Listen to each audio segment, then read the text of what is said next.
Hermanos, vamos a continuar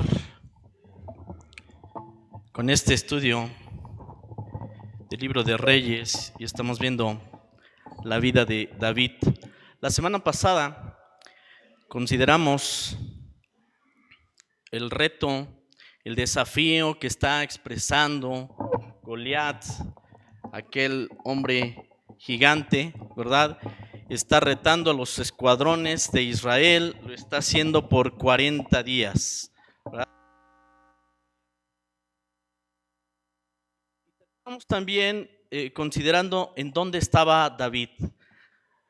Israel sale a la guerra, obviamente sale Saúl a la guerra, y lo último que veíamos es que David había vuelto a pastorear.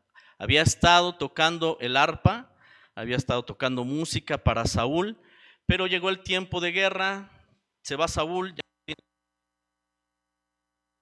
empieza a... Vamos a continuar desde ese punto, vamos a avanzar a la diapositiva 2. Y dice el versículo del 17 al 20, hermanos, ahí en el primer libro de Samuel, capítulo 17. Dice el versículo 17, y dijo Isaí a David su hijo, toma ahora para tus hermanos un efa de este grano tostado y estos 10 panes, y llévalo pronto al campamento a tus hermanos.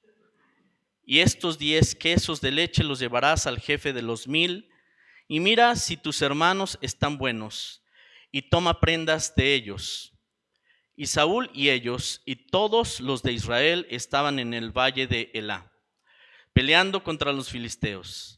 Se levantó pues David de mañana, y dejando las ovejas al cuidado de un guarda, se fue con su carga como Isaí le había mandado. Y llegó al campamento cuando el ejército salía en orden de batalla y daba el grito del combate. Muy bien, vamos a poder apreciar algunos detalles en la vida de David en este pasaje. Unos detalles que podríamos seguirnos así de corrido y no darnos cuenta, pero son importantes y son interesantes. David está pastoreando, lo llama a su papá y le hace un encargo, le dice, llévale alimento a tus hermanos y necesito que me traigas noticias también de ellos, quiero saber cómo están. Bueno, esta era la forma en la que de alguna manera las familias de los que estaban ahí en guerra llevaban también alimento a sus hijos, ¿verdad? A los varones que estaban en guerra. Pero vamos a ver algo bien interesante en David. Vamos a ver que él empieza a ser responsable de muchas cosas, ¿verdad? Está al pendiente de las ovejas, está pastoreando las ovejas. Dice un detalle que cuando le da el encargo su padre, él deja las ovejas al cuidado de un guarda.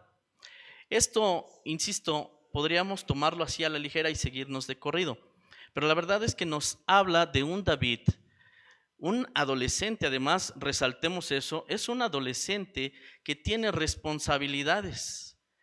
Es un adolescente que sabe lo que tiene que hacer y que además actúa en obediencia, por supuesto, a su padre. Miren, hasta ahorita nosotros ya vemos a David trabajando. Ya fue a ser el músico para el rey. Ya lo vemos como pastor. Ya lo vemos como, pues, el que hace los mandados. Y no tiene ningún problema David en hacer esto. Y estamos hablando de que en este momento David ya ha sido como ungido como rey, ¿verdad? Ya ha sido ungido como rey. Y sin embargo, David tiene la oportunidad de realizar diferentes tareas, diferentes trabajos. Para muchos, el trabajo hoy es algo pesadísimo, algo que no lo quieren hacer, ¿verdad? Es algo detestable incluso para muchos el trabajo. Y algo que podemos ver en aquellos que están dispuestos a servir es la disposición, por supuesto, y que se involucran en las tareas que les son encomendadas. Miren, Proverbios capítulo 6, versículos del 9 al 11, nos habla acerca del perezoso. Y dice así, versículo 9, perezoso, ¿hasta cuándo has de dormir? ¿Cuándo te levantarás de tu sueño? Un poco de sueño, un poco de dormitar y cruzar por un poco las manos para reposo. Así vendrá tu necesidad como caminante y tu pobreza como hombre armado. La palabra nos habla acerca de la pereza y podemos sacar como conclusión de este pasaje que la pereza no trae ningún bien, no trae ningún beneficio a nuestras vidas. ¿Cómo es el perezoso? Bueno, pues está cruzando las manos, está sentado, está dejando pasar el tiempo, no se ocupa de las cosas que debe de ocuparse. Evidentemente, el perezoso no ha aprendido que tiene responsabilidades o que puede tener responsabilidades. Estamos hablando de David y vamos a ver diferentes aspectos en la vida de David, y en este momento lo que vemos es un adolescente que trabaja en diferentes áreas y que las desempeña con agrado además. Las desempeña con agrado. No tiene quejas para poder realizar la tarea que se le encarga. Evidentemente en algún momento de su vida le encargaron pastorear a las ovejas, ¿verdad? Su padre le encargó pastorear a las ovejas y se hizo responsable de eso. Padres, nosotros necesitamos considerar esto para la vida de nuestros hijos. Es importante enseñarles que hay responsabilidades. Y desde pequeños, desde pequeños podemos trabajar con ellos enseñándoles que hay responsabilidades. Claro, cada uno de acuerdo a su edad, pero enseñarles que hay responsabilidades. Sin duda, damos gracias a Dios porque hay quienes ya están realizando alguna responsabilidad aquí en el templo, ¿verdad? Ya tienen alguna tarea y son dedicados, son atentos, están pendientes en las tareas que ya tienen asignadas aquí en el templo. Tenemos tareas en todas partes, ¿verdad? Pero aquí, bueno, tenemos oportunidad de ver. En casa debe de haber tareas, en la escuela debe de haber tareas, en el trabajo hay tareas, hay responsabilidades. Y Dios nos ha enseñado a ser diligentes en lo que nos pone en nuestras manos. Algunos ya tienen años sirviendo, ya tienen años con un encargo, con una responsabilidad, y pasan los años y gracias a Dios porque el corazón y la intención de servir a Dios sigue allí presente, y es importante mantenerse así, un corazón humilde, un corazón sencillo, que no olvide que el servicio es para Dios. Pensando en esto, acerca de la vida de David, lo comparaba mucho con José, un adolescente también, un joven que tampoco nos suena extraño que su papá lo envía a ver a sus hermanos, a ver cómo estaban y por supuesto darle noticias a su padre, y no los encuentra, ¿verdad? Entonces se va a buscarlos. Alguien que realmente toma la tarea en sus manos y se dedica hasta el final a realizarla. Un corazón humilde en el caso de José, un corazón sencillo, igual que en el caso de David. Y vemos en el caso de estos dos jóvenes que Dios después les asigna tareas mayores, los lleva a otros lugares de más importancia, pero ellos no tuvieron ningún problema en trabajar, en poner sus manos a trabajar en donde estuvieron en cada momento de sus vidas. José estuvo en la cárcel, ¿verdad? Sirviendo, estuvo en la casa de Potifar, sirviendo. Y si Dios bendecía la obra de sus manos es porque José dedicaba sus manos a la tarea que le había sido encomendada. Estoy seguro que José dejó a un lado la pereza, ¿verdad? Igual que David.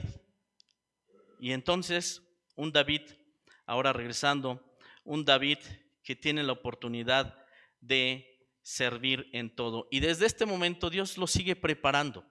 En ese servicio que está haciendo David, Dios ya lo está preparando para responsabilidades que va a tener más adelante, ¿verdad?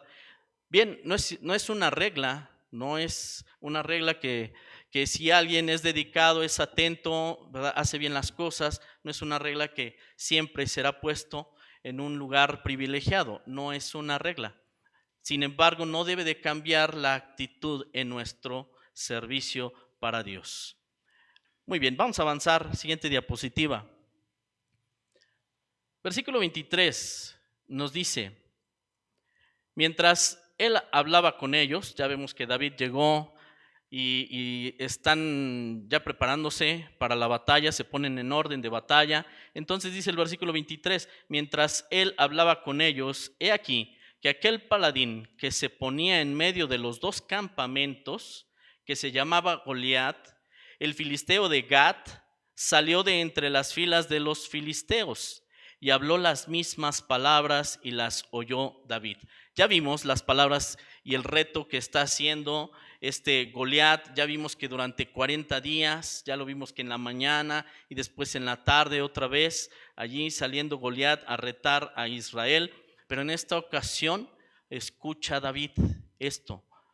Vamos a ver aquí algo bien interesante y que va a hacer la diferencia. Versículo 25 dice: y cada uno de los de Israel decía, ¿no habéis visto aquel hombre que ha salido? Él se adelanta para provocar a Israel.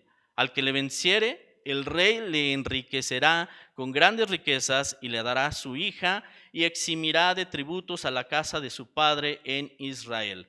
Bien, como nadie sale, nadie se atreve a levantar la mano y decir yo voy. Bueno, en este caso, una buena idea, lo que hace Saúl es dar incentivos, ofrecer un incentivo, ¿verdad? A ver, el que se atreva y el que venza a ese gigante, le voy a dar riquezas, le voy a dar la mano de mi hija, va a tener la oportunidad de formar parte de mi familia y no pagará impuestos, no pagará tributos. Bueno, pues el rey puede ofrecerlo, ¿verdad? El pueblo, algo de lo que va a suceder cuando Israel tiene rey es que ahora el pueblo tiene que dar tributo y ahora tiene que dar también para el rey, y de alguna manera por eso el rey puede tener riquezas y puede ofrecer esto, puede ofrecer las riquezas, en este caso pues aquel que venza al gigante. Bien, estamos en la diapositiva 4. Diapositiva 4, por favor. El asunto es que David ya escuchó este desafío, no lo había escuchado antes y lo va a inquietar, lo que escucha lo va a inquietar y va a empezar a hacer preguntas David. Versículo 26 nos dice: entonces habló David a los que estaban junto a él diciendo, ¿qué harán al hombre que venciere a este filisteo y quitare el oprobio de Israel? Porque ¿quién es este filisteo incircunciso para que provoque a los escuadrones del Dios viviente? Y el pueblo le respondió las mismas palabras diciendo, así se hará al hombre que le venciere.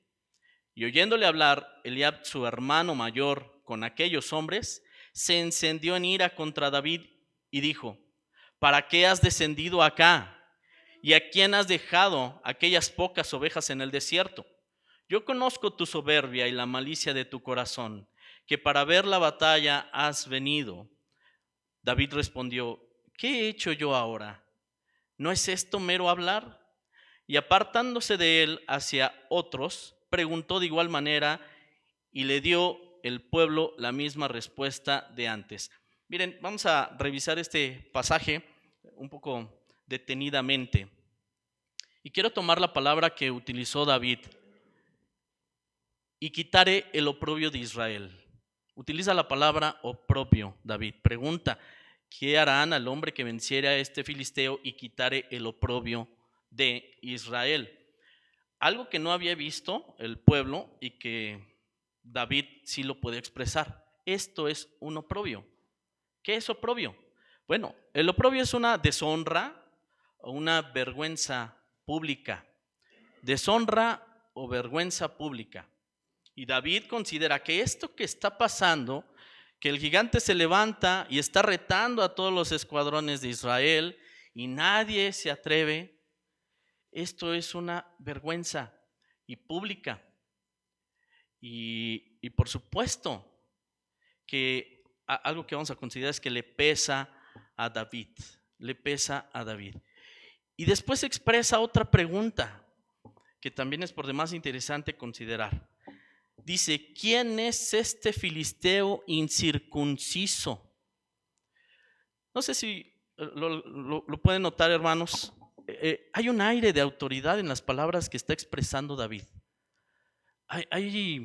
Se siente en sus palabras que hay autoridad en lo que está diciendo.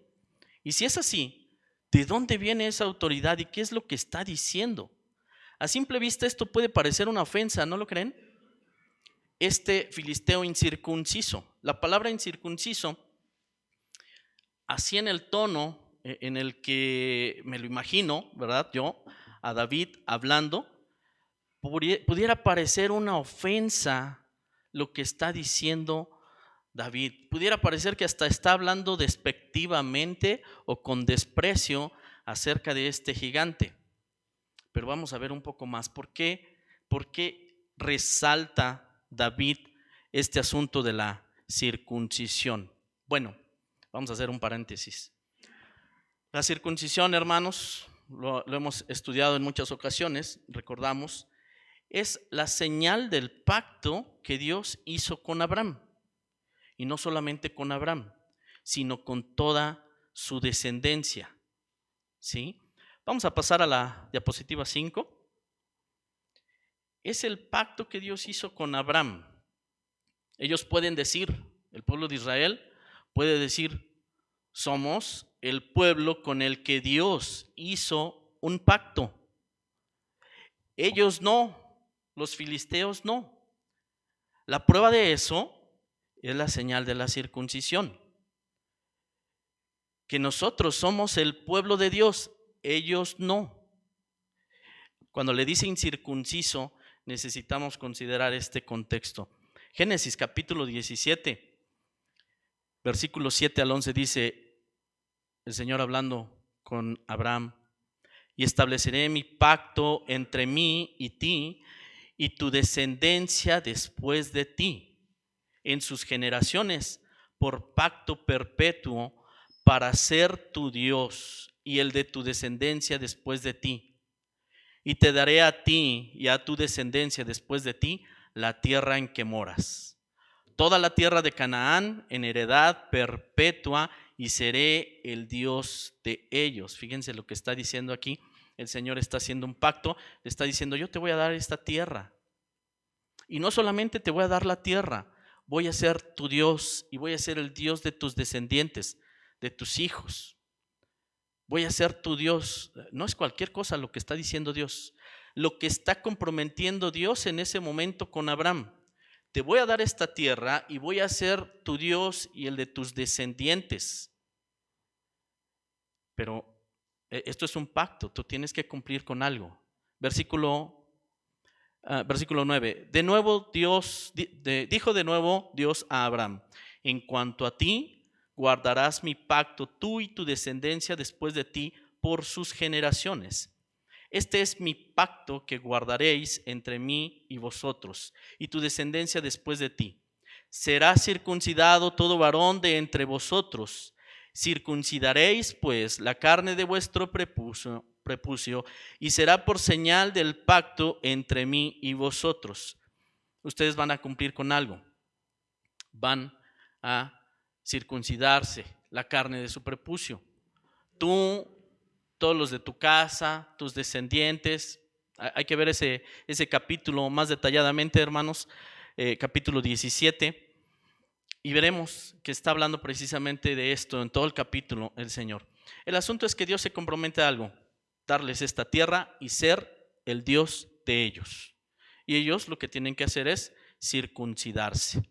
Bien, este pacto lo conocía Saúl, ¿sí estamos de acuerdo? Lo conocía David y lo conocían todos los que estaban ahí en guerra. Entonces a ellos les debiera de ser claro que esa tierra Dios se la prometió a Abraham y a toda su descendencia. Aquella tierra por la que es necesario que sí tengan que luchar contra todas las naciones que están allí alrededor. Era encargo de parte de Dios que una vez que entraran a aquella tierra, eliminaran a todos los pueblos alrededor, que eliminaran a todos los pueblos. Era encargo de Dios. Así que no iba a ser la excepción. Y yo creo que sin duda David sabe esto. Y no solamente que la tierra es para ellos, porque Dios así lo determinó, sino que además aquel que dijo que les dará la tierra ha querido ser Dios de este pueblo llamado Israel, pueblo al que pertenece David, pueblo al que pertenece Saúl, pueblo al que pertenecen todos aquellos que están en ese momento en la batalla contra Goliat, bueno, contra los filisteos, y que sale por ahí Goliat. Ellos tenían que guardar esa señal del pacto. No es todo, hermanos, algo más que tenemos que considerar. Allá avanzamos a la diapositiva 6, por favor. Antes ya había hablado Dios con Abraham y le dijo en el capítulo 12 de Génesis, versículo 3, le dijo: bendeciré a los que te bendijeren y a los que te maldijeren, maldeciré, y serán benditas en ti todas las familias de la tierra. En otras palabras, voy a ser amigo de tus amigos y voy a ser un enemigo para tus enemigos. Voy a estar contigo. ¿Por qué menciono todo esto? Porque para David es algo muy claro, que esa tierra es de ellos, que el Señor es su Dios, que está con ellos, y que Dios además había dicho, ¿verdad?, que sería enemigo de aquellos que maldijeran al pueblo de Israel, ¿no? Que maldijeran a Abraham, por consecuencia sus descendientes. Y eso es lo que estaba haciendo Goliat, estaba maldiciendo. Es algo que no pasa por alto y que por eso la importancia de poder detallar estas palabras de David.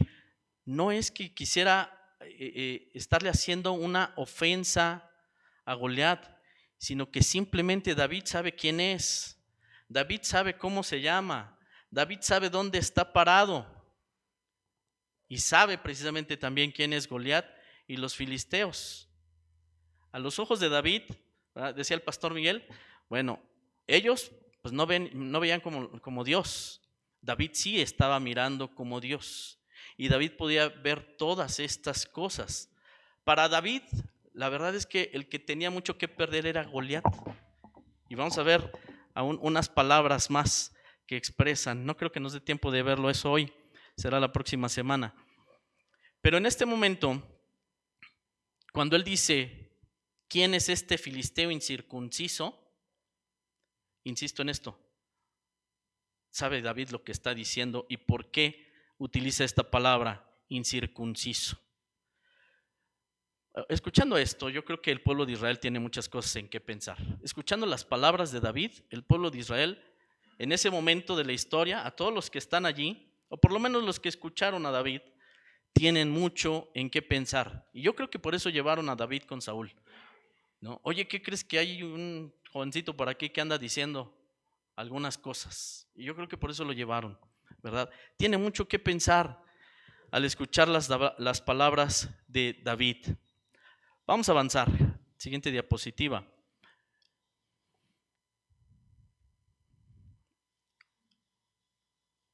Es la oportunidad para preguntarnos nosotros, ¿quiénes somos nosotros, hermanos? Estamos hablando de David, estamos reconociendo que David pertenece a un pueblo y todas las bendiciones por ser parte de este pueblo, pero que no está muy lejos también de lo que nosotros tenemos de parte de Dios. Dice allí en la primera carta de Pedro, capítulo 2, versículo 9, mas ustedes son linaje escogido, real sacerdocio, nación santa, pueblo adquirido por Dios, para que anunciéis las virtudes de aquel que los llamó de las tinieblas a su luz admirable. Y nos está diciendo quiénes somos, ¿verdad? Que somos un pueblo escogido, una nación santa, apartada, separada para Dios y además con un propósito. ¿Cuál es el propósito? Hablar de aquel que nos libró de la muerte, que nos sacó de las tinieblas y que nos trajo a la vida, nos trajo a tener vida, hablar de Él, anunciar de sus maravillas, compartir de su gloria a otros, a todos aquellos que lo necesitan.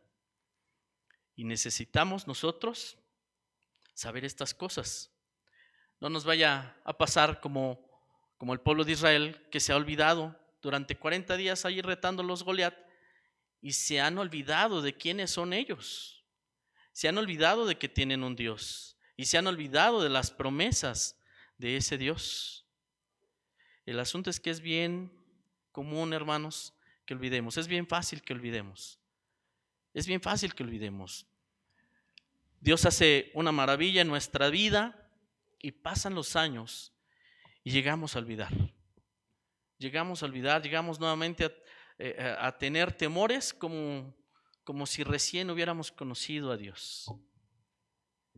Bueno, que no se nos olvide. Dice Filipenses 2, versículo 15, algo más acerca de nosotros. Para que seáis irreprensibles y sencillos, hijos de Dios sin mancha, en medio de una generación maligna y perversa, en medio de la cual resplandecéis como luminares en el mundo, irreprensibles y siendo luz. En otras palabras, sí, diferentes al resto del mundo. Diferentes al resto del mundo. Y insisto en esto, preguntarnos a nosotros mismos y hacer un análisis personal y decir, Señor, sí sé quién soy, me comporto de la manera que tú esperas de mí, de lo que tú dices de mí, vivo de esa manera, o la verdad es que no estoy marcando ninguna diferencia. Allí en donde estoy, en mi trabajo, en la escuela, en mi casa, ¿verdad? En medio de aquellas personas con quienes vivimos, me refiero a los vecinos. ¿Doy testimonio de ti? Porque fuimos llamados a eso. E insisto, es fácil que olvidemos. Somos dados a eso, a olvidar con mucha facilidad. El pueblo de Israel lo hacía. Y por eso están escritas ahí tantas cosas acerca de lo que hizo el pueblo de Israel. Y dice el apóstol Pablo, estas cosas están escritas para nosotros precisamente, para que sepamos lo que aquellos hicieron. De alguna manera, en aquello en lo que se equivocaron. Y entonces nosotros no caer en esos errores, en los mismos errores. Bien, para reflexión, vamos a continuar y cerramos este paréntesis. Regresamos allá al campo de batalla y decíamos, diapositiva 8 por favor, decimos, David no está ofendiendo a nadie, simplemente él sabe cuál es la posición de su pueblo respecto a todas las naciones. Y él sabe cuál es el encargo de Dios para su pueblo y lo que Dios quiere para su pueblo. Pero aquí en este pasaje vemos también que aparece por ahí Eliab. Ya conocimos a Eliab, ¿verdad? El hermano mayor de David, el primogénito. Y además de eso, ya habíamos mencionado también que incluso tanto Isaí como Samuel llegaron a pensar que Eliab es el que iba a ser ungido como rey. Es ahí donde Dios le dice, no mires a su parecer, ¿verdad? No mires a su parecer. Bueno, en las palabras que habla Eliab con David, una cosa que podemos notar es que Eliab está enojado con su hermano. No son palabras amigables, no son palabras amistosas. Hasta tal vez podría él argumentar que está preocupado por su hermano, ¿verdad? Por su bienestar y por las ovejas. Pero no es cierto, no es así. Él sí tiene algo contra su hermano. No por nada dijo el Señor, yo miro el corazón, porque Dios conocía a Eliab. Y entonces, ¿qué hace Eliab con David, con estas palabras? Menosprecia a David. Y además está mintiendo sobre las intenciones de David. ¿Sí estamos de acuerdo? Está mintiendo sobre las intenciones de David, porque dice, yo conozco la malicia de tu corazón. Lo que quieres es como un adolescente, nada más quieres venir y ver la acción. Eso es lo que te interesa a ti, David. Sin duda, para un adolescente debió haber sido emocionante ir al campo de batalla y ver la guerra. Pero no se mandó David solito, lo mandó Isaí, su padre, y lo mandó con una misión muy específica. Y si se acercó hasta allá es para saber de sus hermanos, porque él iba a llevar las noticias a su padre. Es cuando se acerca que escucha lo que dice Goliat y entonces pregunta, ¿qué es esto? ¿Qué le van a dar, verdad, al que venza a ese gigante? Pero miren, David es prudente. David es prudente. Algo que vimos acerca de David es que es un hombre prudente, prudente en sus palabras. Cuando dieron referencias de David, dijeron eso, es alguien prudente. Y entonces aquí él simplemente dice, ¿qué hice? ¿Qué hice, Eliab? Solamente estoy preguntando, solo hice una pregunta, no hice otra cosa. Pero David no se detiene allí y se va.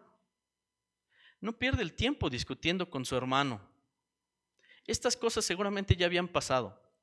Y otra vez pensaba en José. A José también le pasó algo similar. Sus hermanos igual le hablaban desacomedidamente, ¿verdad? Y le hicieron daño. Sus hermanos de José. Y sin embargo vemos al final, casi al final, ¿verdad?, de la vida de José, no tiene ningún rencor contra sus hermanos, no guarda rencor. Incluso ellos allí planean una estrategia como para no salir tan dañados. José no tiene nada contra ellos. Aquí David no se detiene a perder el tiempo con su hermano. Sencillamente se va. Seguro ya había pasado anteriormente, insisto en esto. Pero ninguno de ellos, ni José ni David, caen en confrontación con sus hermanos. Es más, David sabe que hay un asunto más importante. En este momento hay un asunto más importante que ponerse a discutir con su hermano. ¿Cuál es ese asunto más importante? Ese oprobio para Israel que veíamos al principio. Ese es un asunto verdaderamente importante al que sí se le debe de prestar atención. Sí se le debe de dedicar tiempo. Hay cosas que no vale la pena. No vale la pena perder el tiempo. Y David es alguien sabio, alguien prudente, ¿verdad? Así que no pierde el tiempo con asuntos pequeños. Avanzamos de diapositiva a la 9, por favor.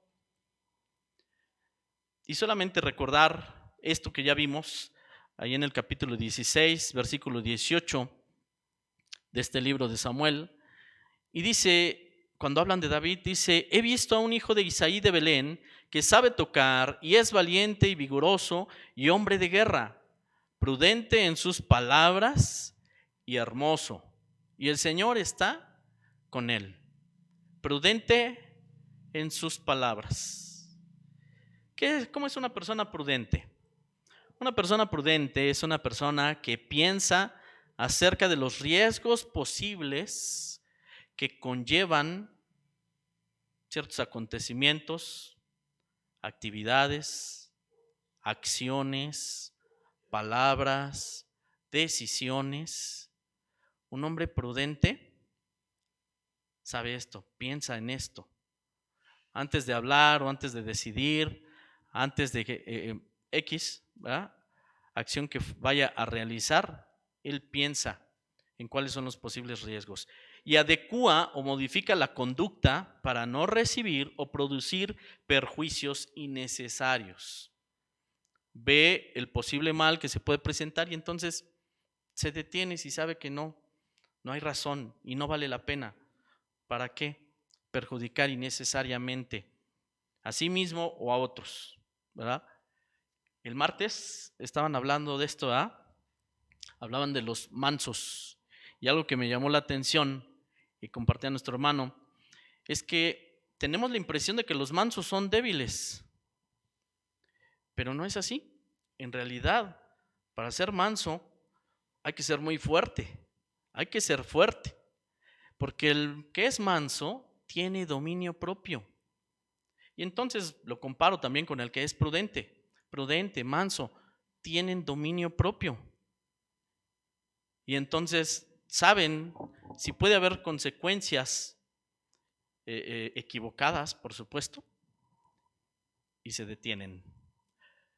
Proverbios capítulo 10, versículo 19 dice: en las muchas palabras no falta el pecado, mas el que refrena sus labios es prudente. Y yo creo sin duda que esto es lo que hizo David.